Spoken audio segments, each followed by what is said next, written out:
Brighton have made more than progress, they're completely reinvented. The 1-0 win at Brentford will have been extremely satisfying for Brighton owner Tony Bloom on more than one level. Bloom was in the away end, rather than the director's box for this match, the result of a long-running feud between him and Brentford owner Matthew Bentham, who was his employee a couple of decades ago, before moving on to form his own company.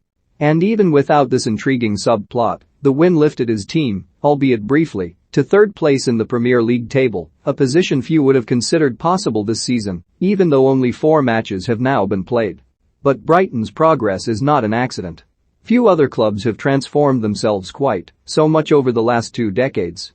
In 2001, Brighton were midway through a run of 2 successive league titles, Division 3 and Division 2, now League 2 and League 1, while playing their matches at the ramshackle and largely unloved Withdean Stadium, a temporary home into which they were forced after the club's owners sold the Goldstone ground for development. The one saving grace of Withdean was that it was within Brighton itself, which is more than could be said for Gillingham's Priestfield, which was their temporary home from 1997 to 1999 following the eviction. None of what has happened in the last 20 years has been accidental either. The involvement of Tony Bloom, who is often sold to the world as a professional gambler, but who made his fortune through the application of data and analytics to the gambling industry, is proof of that in itself. Withdean was only ever meant to be temporary, so Bloom funded the £93 million cost of building the American Express Community Stadium through interest-free loans, and the reaction of the local population has been incredible. In 2001, when Brighton won the Division 3 title, their average home attendance was 6,603. By 2012, moving to the new stadium had trebled this figure to 20,028. By the end of last season, it had increased by another 50% to 30,464. But since winning promotion to the Premier League in 2017, Brighton have been involved in a near-continual war of attrition against relegation. Chris Hughton, who took the club into the top flight, lasted 2 seasons before losing his job after finishing in 17th and 15th place.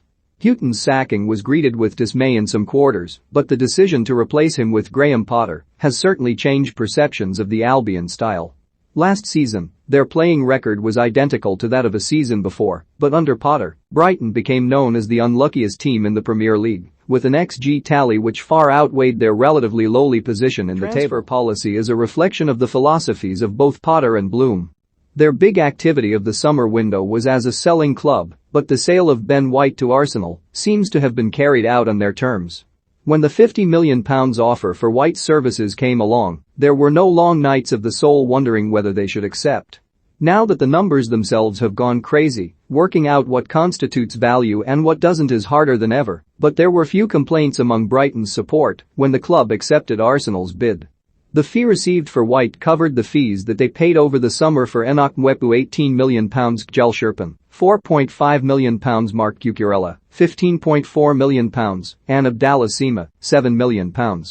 This season has seen Brighton start to reap the rewards of Potter's revolution, with 3 wins from their first 4 games of the season, and the only blot on their copybook so far, coming with a 2-0 home defeat against Everton in the last match before the international break. Their away form has been particularly impressive, with 3 wins out of 3, 2 away wins in the league at Burnley and Brentford, and a win at Cardiff City in the Carabao Cup. Few would expect Brighton to still be in the top 6 by the end of the season, but the league table does not lie, and they're in 5th place on merit, for now. The biggest danger to this progress likely comes from other clubs. When the sacking of Mikel Arteta seemed imminent, Graham Potter was among the favourites to replace him, and it's likely that when managerial sacking season does come around again after its early season period of grace, he'll be at the top of a lot of other clubs' shopping lists. It can be frustrating for smaller clubs to find an undiscovered gem such as Potter, only to find themselves under the near-constant threat of losing them to a richer club, but that's the predatory nature of the modern game.